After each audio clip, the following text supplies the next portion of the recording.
Topping today's news, the Ministry of Education improving school security, consumer protection cracking down on food stores selling outdated items, a prison officer set to face the judge after being found with illegal drugs, and Pintard refuting claims of gagging former F&M leader Dr. Minnis.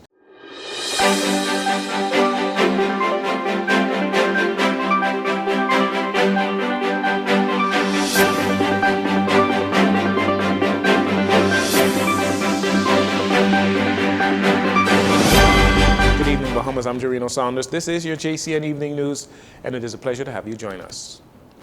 The Ministry of Education, in collaboration with the Royal Bahamas Police Force, launched an initiative to increase security measures at schools by providing 54 handheld metal detectors to be used at various public schools throughout the capital.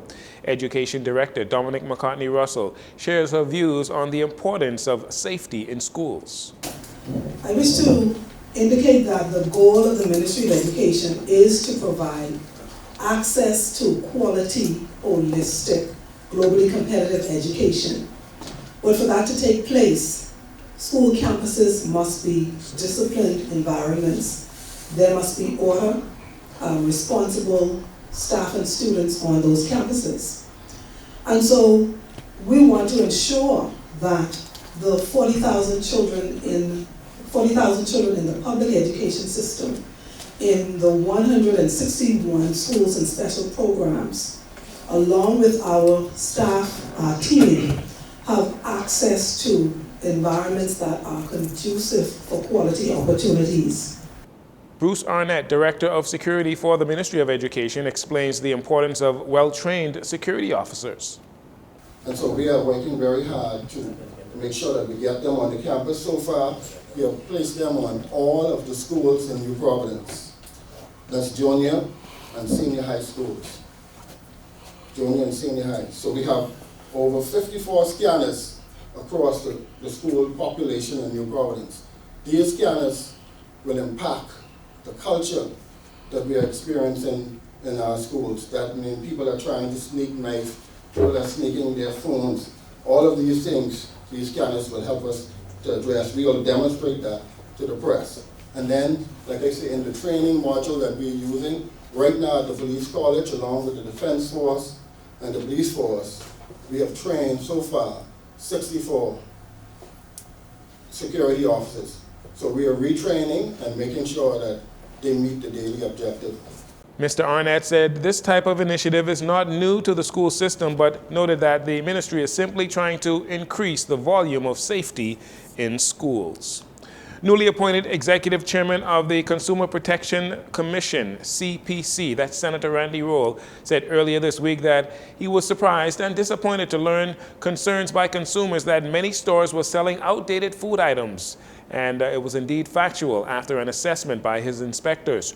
Mr. Roll said the CPC will increase its efforts to ensure store owners place the proper sell-by dates on their products that do not already have those dates, especially with locally manufactured goods like baked products. He said there have been a lot of complaints about expired food remaining on shelves. Mr. Roll said the CPC is working with the Bahamas Agriculture, Health and Food Safety Authority to see to it that local businesses comply or face hefty fines. In the meantime, consumers, you are encouraged to pay more attention to the food purchases that you make. On Thursday, the Nassau Airport Development Company, or NAD, in collaboration with the Royal Bahamas Police Force and Defense Force, conducted a full-scale emergency exercise at the Lyndon Pendling International Airport. The drill involved an exercise that depicts real-life scenarios of an aircraft crash or an emergency landing with civilians on board.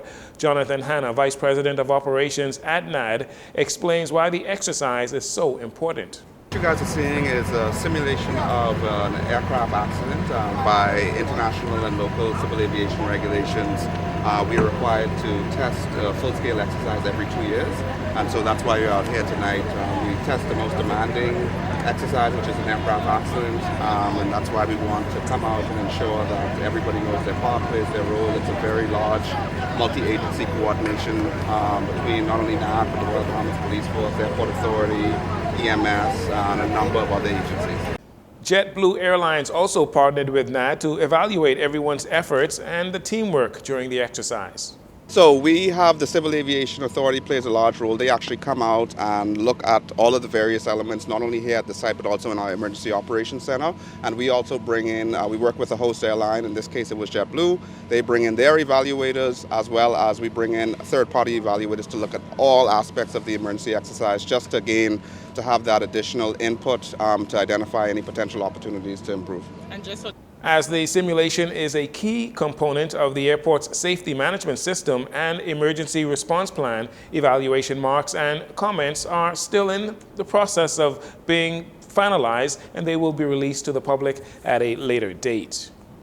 After a New York judge awarded former Baha Mar developer Sarkis Ismailian's BML Properties Company with a $1.6 billion award in a lawsuit against the China Construction America Company, Ali McIntosh, leader of the Bahamas Constitution Party, says she welcomes the ruling.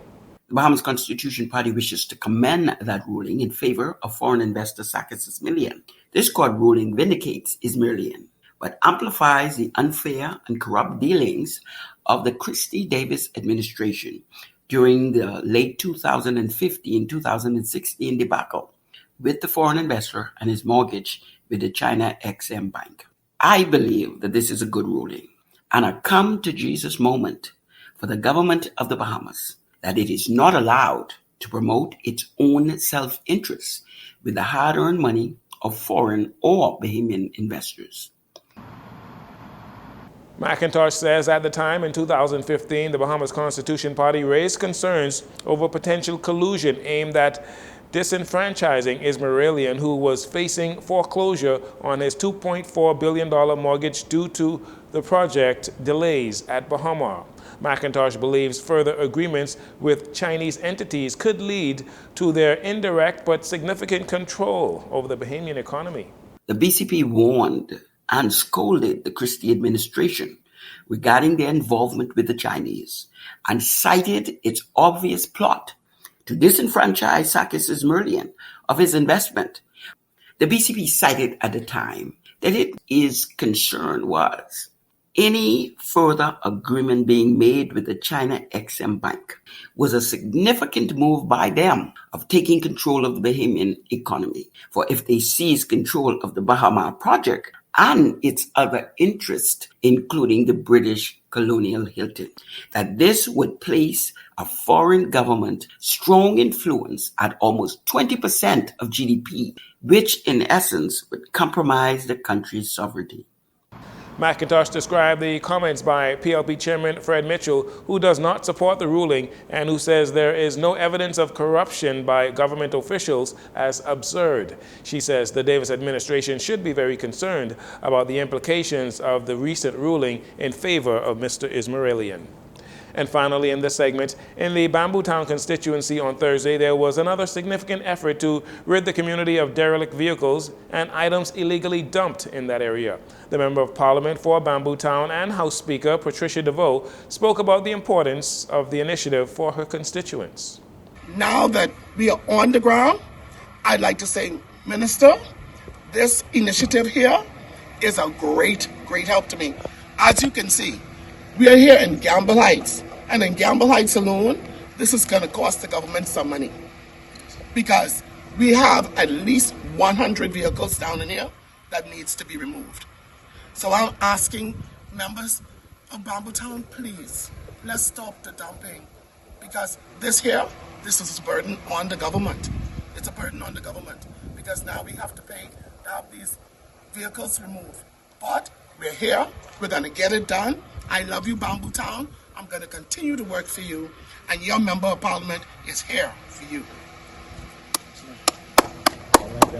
Ms. DeVoe urges members of Bamboo Town and the wider community to stop with the dumping of derelict vehicles because it puts a hindrance on the government financially and becomes an eyesore and a safety hazard for the community. Phase 2 of the government crime-fighting plan, dubbed Clear, Hold, and Bill, also involves the removal of derelict vehicles and the clearing of overgrown lots. You're listening to JCN News. We'll be right back after these commercials.